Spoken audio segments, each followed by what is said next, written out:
What's up, y'all? Polo Sports Talking and Entertainment. Back again with another one. Be sure to hit that like button. Sub to the channel if you're not a member, and also hit the notification so that you're able to get all of my content and all of my videos. Okay, let's jump right into this thing. Now, I know the anticipated game and the anticipated arrival of James Harden was what people wanted to see last night, as my Sixers completely dominated and dismantled the Minnesota Timberwolves. Okay, 133 to 102.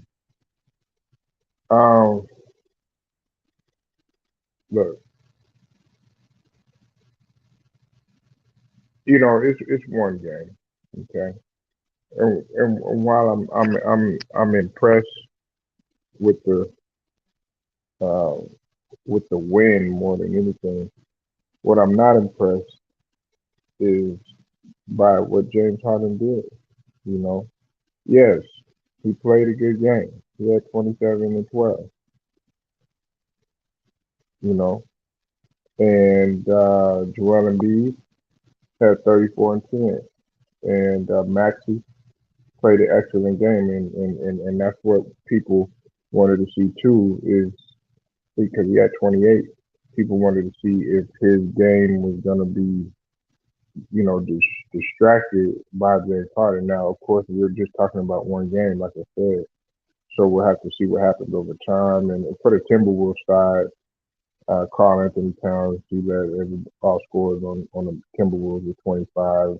D'Lo had 21, and Edwards 15. Now, and I did a partial analysis on this game, okay, last night, but let me go more in depth.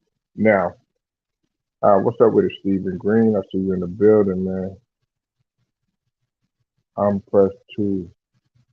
How old are you? Indeed. He said, "Oh man, Stephen Green, you trying to expose me, man?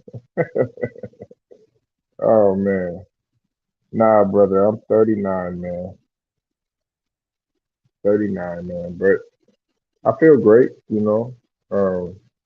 I never really look at age. I don't really, and everybody's like, oh well, I'm not telling nobody how old I am, and, da, da, da, da, and all this other stuff. Like, nigga, you're gonna get old. Like, it doesn't matter. You know what I'm saying? You're only as old as how you feel. But that's besides the point. Now, let's get back to the subject at hand, okay? Now, I was not impressed by James Harden because my low optimism has to do with my great observation of James Harden. Now, a lot of you think that I hate James Harden, like I have a hate for him personally, which is not the case. It's really not the case.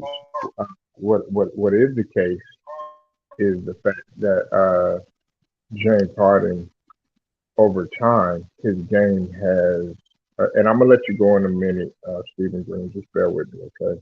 I have to rant, okay? So just bear with me, you know. You see, when you come up here, I need y'all guys to be patient with me. You know what I'm saying? Because we got to get off what we say first, and then because I just started. So listen, I'm not impressed by it. Listen, this is what you're supposed to be doing. You know, first and foremost, the 12 assists, yes, that's great, but you did that while you were in Brooklyn to a certain degree. When you played with Kevin McHale, you did that when you were in H Town. And then when you were in OKC, you were a type of player to say, okay, whatever you need me to do, I'll get it done. That's the type of attitude that you're supposed to have. That's what a true leader is supposed to do. But The reason why I have low optimism, like I said again, Stephen Green, is because of my great observation of James Harden. And like I tell people again, listen, I'm going to explain this again. All right. I might sound like a broken record. One of the main reasons that I used to like James Harden, it had to do with something outside of basketball. Okay. What's up with it, Brent? I see you in the building. It was the fact that he was an asthmatic. Okay. And I was an asthmatic, but I also played ball and I was an athlete. So the challenges of doing things, I could relate to him. I've almost, some of y'all don't know, I've almost died like at least 5 or 6 times in my life because of being a severe asthmatic. And I was still able to, play ball, which is unheard of. I was able to play basketball, run track, and play football. But when we talk about basketball, you talk about track. If you ever been to track practice, you'll be like, wow, you ran track and you had asthma, or you played basketball and you had asthma. So his story I could relate to in terms of overcoming. When he came out of Arizona State, was a great that Compton attitude, Stephen Green. That no excuse, just produce type of attitude. When you talk about the Drew League and just the way that Compton players play, sort of like DeMar DeRozan, just shut your mouth and let your plan do the talking. What he was doing at Rico Hines, his epic battles with Kobe Bryant. You know what I'm saying in the Drew League. You know, I remember that James Harden, but somehow all of that got lost. His ego shot through the roof. And I'm gonna say this. This is my last point, Stephen Green. Before I let you go, listen. He's got to get it done. He knows he has to get it done. There is no more excuses for him, and that's why I'm not taking anything lightly. I'm not gonna sit here and give him a pass. Everybody wants me to give him a pass. Oh yeah, he's done great. No, I'm gonna give you the only pass that you're gonna get, and even you can't get a pass with that, because you got to do more. Is when you get a championship. I don't want an MVP. I don't want, getting, to the Eastern Conference Finals and being satisfied with that. I don't want getting scoring titles. I don't want, assist leader or anything like that. No, we want it to equate to winning. And Stephen Green is a Sixers fan, just like myself, and he can understand where I'm coming from. Go ahead, Stephen Green. You got the floor. Salute, Polo. What's going on with you, man? I Chilling, brother. saw, oh, I, I saw the replay of the game this morning. I was very impressed the way James Harden played. He played he played like he started a new chapter, a new beginning. 27 points. That's good for his pro debut. But I want to see that on a consistent basis. If he played like he played yesterday, him and LB could be a 1-2 punch. They could be a threat in the postseason. And I see that we're number 3 in the standings. We got a chance to start at number 1 and do some damage. And people are sleeping on my Sixers. But we can do some damage if Holly stepped up the way he did yesterday. He performed 1, 2, 3 more straight games. We could be a hell of a team. When he was playing with Brooklyn in his last days in Houston, it's like he played like I don't care. Like he gave up. We don't need that James Harden with our Sixers. We need him the way he played yesterday and carry on. We're gonna be a good of a team. And I think that we could compete with Phoenix, Golden State, and Memphis if Harden get his Right. head on. Because he reminds me of Moses Malone and what's his name? Maurice Cheeks Mm. back in the day. If they say this ain't injured like yesterday, man, we can go far, man. I was very impressed with the way he played, and he need to keep continue playing like that. Right. Well, So what you think of his performance? you talking about with Harden or just the other players? Just hard to sell. Say that again. I think we think about James. What do you think about his performance yesterday? Well, Because tonight, it's I think. Go ahead. no. What I was saying is it's like what I said at the beginning, Stephen Green. I'm not impressed. Like look, you, it's a regular season game. Okay, I'm not gonna Right. get in a. I'm not gonna be a prisoner of the moment. You know what I'm saying? Especially when both of these guys have a reputation. Not just Harden. I'm not gonna just give all the smoke to Harden. Embiid is a choke artist himself because Embiid will play great in the regular season and everything. He'll be good.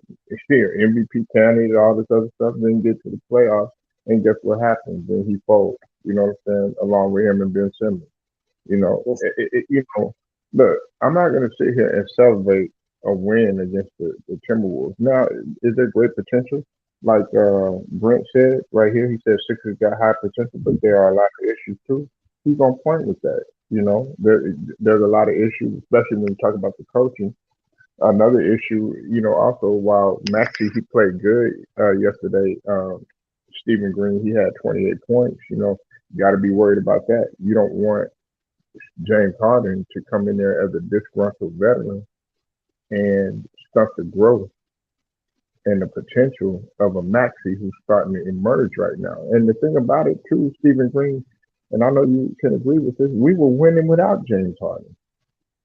So that's going to be key there. Are you going to disrupt our chemistry? Look, yes, we won, but what about against some of the better teams? That's what I want to see. What about when the stakes are high? What about when we get in the playoffs and all of the pressure is mounted? That's when I want to see, you know, oh yeah, well, hey, how to play great or the 27-12 and all this other stuff. I don't want to see. Yeah, you get a regular season. That's what you're supposed to do. But the postseason is where you make your game. That's where I mean, that's where you make your name. Mhm. Well, they play the Knicks tonight, Right. and I expect Harden to play like he played yesterday. I expect him to score more points on hmm his second game. Well, Well, well, Steven. To me, it's not really.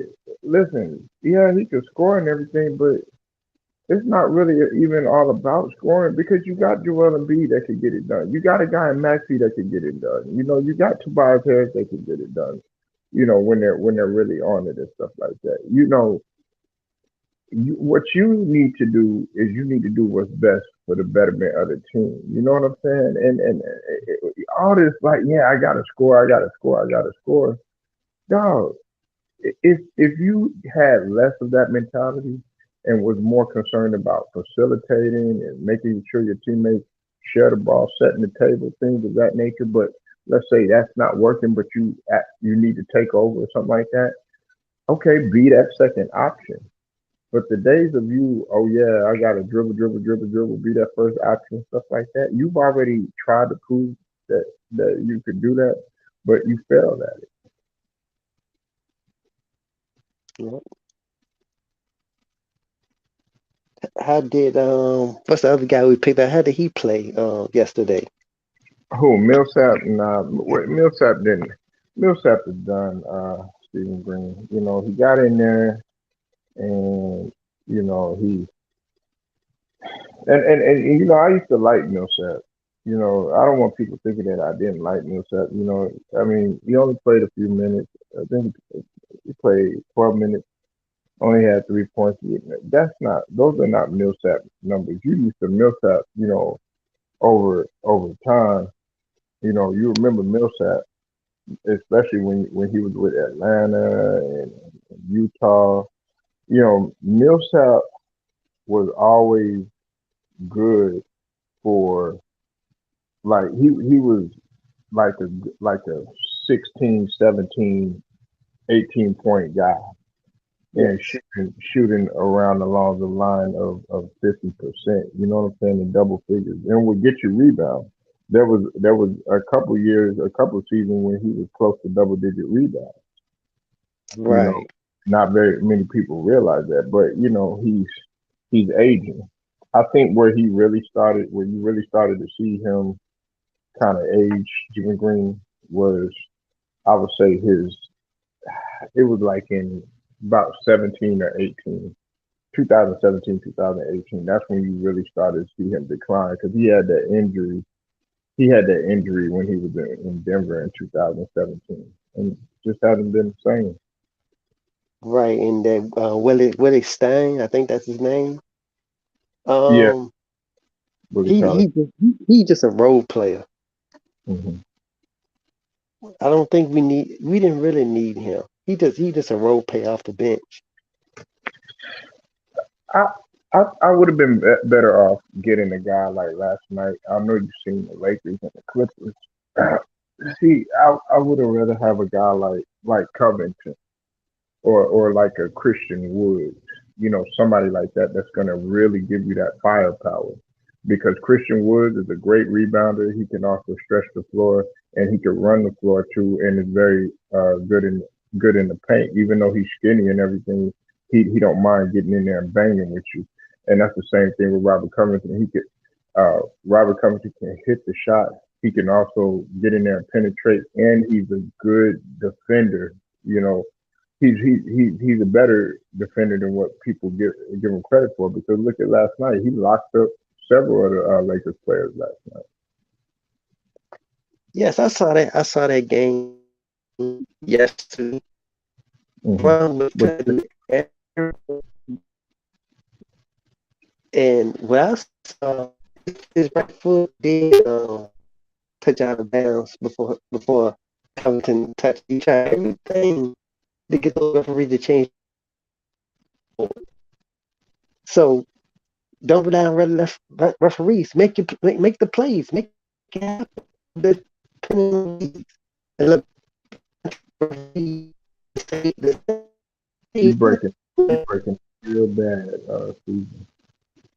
can you hear me? Can you hear me now? Yeah, yeah, that's a lot better. You were just breaking up. Sound like you was in a tunnel or something like that. All right. Can you hear me now? Yeah, that's a lot better. Bro. Oh, okay. I was saying that LeBron needs to stop on those referees and just play the game. Make those plays.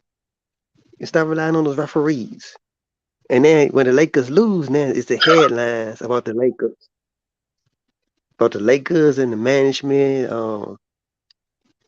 Him and LeBron and the management not getting along because LeBron picked the players. Hmm. It's a lot of things going on with the Lakers, and I wouldn't be surprised if they don't make the playoffs. Well, I try to avoid talking about this, but since we're on the subject, we go ahead. I try to do everything that I can because somehow in every single conversation revolving around basketball, Stephen Green, we somehow have to come around to LeBron. So now that we're on this, uh, the Lakers have a lot of collateral damage. Okay, what you also have to understand is that they pretty much gave away their future. They spent all their assets, you know, and on top of that, as far as the feuding going on and everything like that, Linda Linda Rambis and Kurt Rambis, they're not real. They're not too fond of LeBron, and they pretty much made it known that LeBron, you don't have control over this franchise. The Lakers were here before you. They're going to be here after you, and there were banners here before you, and there's hopefully there'll be banners there after you. And so the power struggle was actually won by Genie Bus because they've chosen to stick with Rob Palinka. And Rob Palinka, while I'm not the biggest fan of Rob Palinka and everything, because I felt like he did some foul stuff to Magic Johnson and everything. And everybody thinks that Magic Johnson was just a front runner and everything like that. Magic Johnson was making a lot of moves that a lot of people didn't really give him credit for. You look at the emergence of some of these other players, and you didn't really get to see the development with the Lakers. You know why? Because then you brought in LeBron or whatever, and it kind of stunted their growth. An example of that was Lonzo Ball. Took him a minute to get together. Hey, having a breakout season. And well, he started to get better, started to emerge a little bit in New Orleans. Look at him having that breakout season with the Bulls. Then you look at Alex Caruso, always been an elite guy that you could depend on in defense, sort of a Swiss Army knife. Then you look at Kyle Kuzma or whatever. Kyle Kuzma was well on his way to start development. People forget that Kyle Kuzma was a 16, 17 point scorer before LeBron came. And Right, so his growth rate got stunted. And so you take all those key factors and everything like that. You they're gonna say, okay, hey, look, after a while, we got to start developing your future. And the reason why y'all not going anywhere, listen, this is my last point too, Stephen. They really messed up when they got rid of all of that team, the bubble team that they had. They should have just stuck with those guys. Maybe make a few moves here and there, but that's where they really messed up. right, right. And Austin Reed, he's going to be a future player. I like him. I Yeah, like I like. Yeah, because they started him yesterday, which that was a good move. And hmm staying there, so both of them are going to be good future stars. hmm They don't have the height, but they have the heart and the will. They have hmm great defense. They had that game yesterday, you know, and I'll touch on it briefly because I'm actually going to talk about that a little bit later, whatever. But and then I'll get back to the topic, the original topic that we were talking about. But I'm gonna just say the least they had that game yesterday, but it was uh, it was poor decision making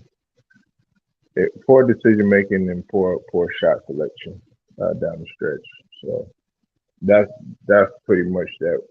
That's what sums it up in that loss in a nutshell. Right. But to get back to talking about our Sixers, you know what I'm saying? Which is our squad, you know what I'm saying? I know some people they don't want to respect us, you know what I'm saying? But unfortunately, you're gonna have to respect us. Now, if James Harden can continue to do, like you said, you have New York, you have a guy in RJ Barrett who is, he clearly made it known last night that he said, "Hey, look, Stephen Green." He said, "Look, because he put up 46. He's like, look, I'm trying to show people that the offense should be constructed around me. I'm going to show leadership and everything." So the Knicks right now, they're kind of playing off of emotion, and it could be a case where they go there and they might run up against you know run up against a team that's better that night. You know what I'm saying? You always got to be prepared for the worst. What you think about that, Steve? I think Barrett, Topping, they got some pieces, got some young hmm talent. hmm Um, I think the coach don't match the team. They need a better coach. hmm Um, Thibodeau, he alright, but he's not the fit for the team. They need a coach that can relate more to young players. Right. Um, they can they need a big man, a true power forward, and they need a bet on a bench. I give the Knicks about 2 years. Mhm. 2 years, they're going to be a team that win the playoff. They'll probably be that two seed in 2 years. Well, the Knicks, like I was saying in the previous video, like I was just saying just now, um, they were supposed to be what I guess you could say like a Chicago is now, or like a Cleveland is now, or like a Memphis is now, or even like a Phoenix, or even a Golden State. They're supposed to be in that position right now because they had a successful season in their eyes, being that they hadn't been into the playoffs in a while and they hadn't been relevant like that. Okay, they made the playoffs, right? And they were able to get there, and they saw what it was like again to win again. But then you come back the very next season, and guess what? It's been a complete failure. That is not supposed to happen. And then on top of that, you got a guy in Julius Randle that has taken a step back. He started taking a step back in the playoffs. That's when his poor play began. And then you couple that with the New York media and the attitude and everything. Well, guess what? That's a that's a recipe for disaster. Then on top of that, you're not buying into Thibodeau no more, and Thibodeau does have a reputation for being stubborn and strong-minded, and on top of that, running players to the ground. But at the same token, um, the players staying hurt, that doesn't help either in their personnel, and him not playing the young players either, that doesn't help either, like you were just saying. And you got to also realize this too, Stephen Green, that they're not getting Derrick Rose isn't coming back. So now this is an opportunity for all of these guys to say, okay, hey, look, Derrick Rose isn't coming back. Now you got quickly, he can get out there. Now you got RJ Barrett, he can do his thing. You got all of these guys out here that okay, I'm willing to prove myself. But I think the main my last point, I think the main thing, Stephen Green, that I really want to see is I want to really see Obi Toppin break out. What's up with it, Miguel McGlad, Jeff? I see you in the building.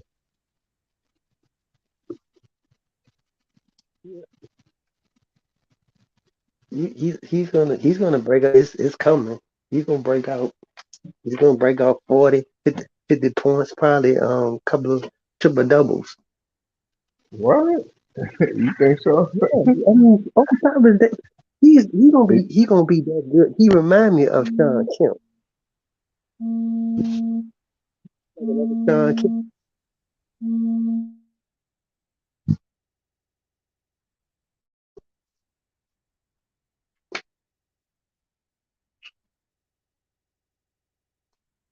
You think he'll be another Sean Kemp?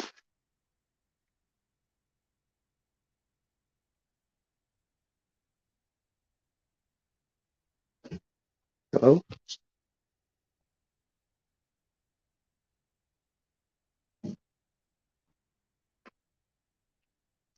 hello.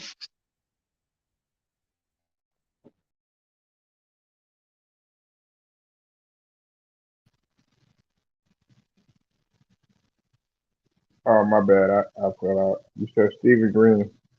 We all know James Harden can perform in the regular season, but the real question is, um, can he do something in the playoffs? Yeah, that's fact. Greg Justice.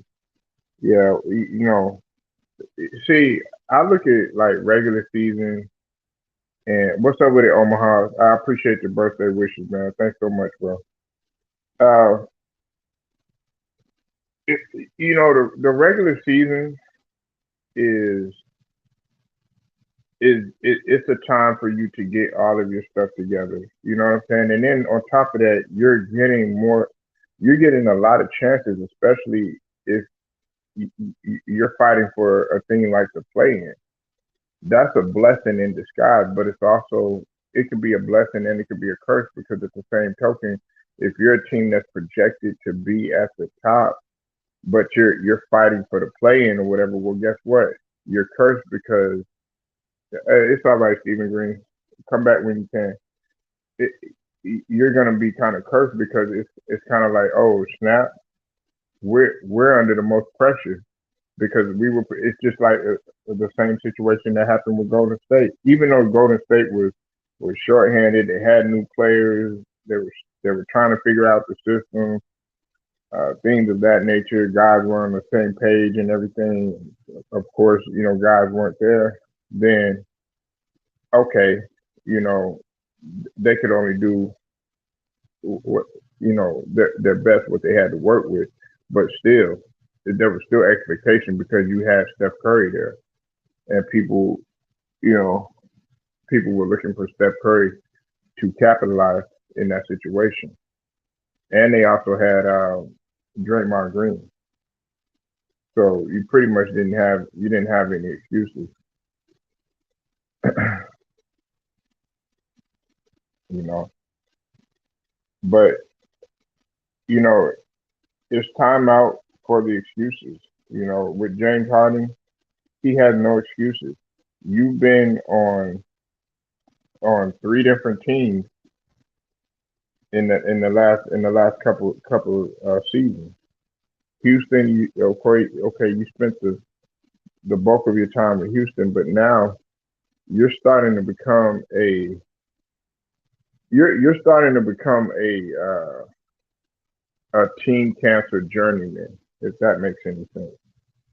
Where all you're doing is going to each team and you're being a pretty much a disease to each and every team. You're pretty much being a cancer in the locker room. You're pretty much destroying the vibe in the locker room. And that's why my optimism is low because of my observation with James Harden. Do I want it to work out? Absolutely. I really honestly I don't want James Harden to shoot the ball that much.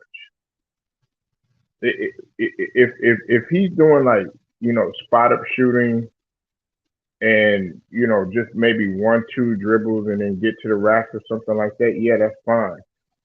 I just want him to continue to play our brand of basketball. We already had a guy in Embiid that that was pretty much being uh, a ball stopper and also a choke artist as well. Because Embiid has choked up in big moments, and we don't need two of those on our team. We already had that in Ben Simmons. Ben Simmons would be, he'd be a great facilitator and a great defender, throughout the stretch of the game. But guess what? In the fourth quarter, you can't depend on him. When it comes to when it gets tight, he won't shoot the ball. And then on top of that, if you foul him, he can't go to the line. Well, what do you think? You're not getting anything better with Harden. You know why? Because he's a choke artist on in big moments. He's shown time and time again he's not going to be there when you need him the most. And then when he doesn't get his way, he pouts, whines, bitches, and complains. So that's been my observation of James Harden. And I know people are defending him. I'll defend you. I'll start defending you when you start capitalizing in key moments. Listen, I'm even willing to give him credit if he fights hard. Like I gave him credit when he was when he was when he had a hamstring issue. I gave him credit. I said, man, I got to give credit to James Harden. I don't just sit here and trash anybody if just for no reason. But we have to understand that there is a difference between executing and capitalizing in the regular season than executing and capitalizing in the playoffs. And some people don't know the difference.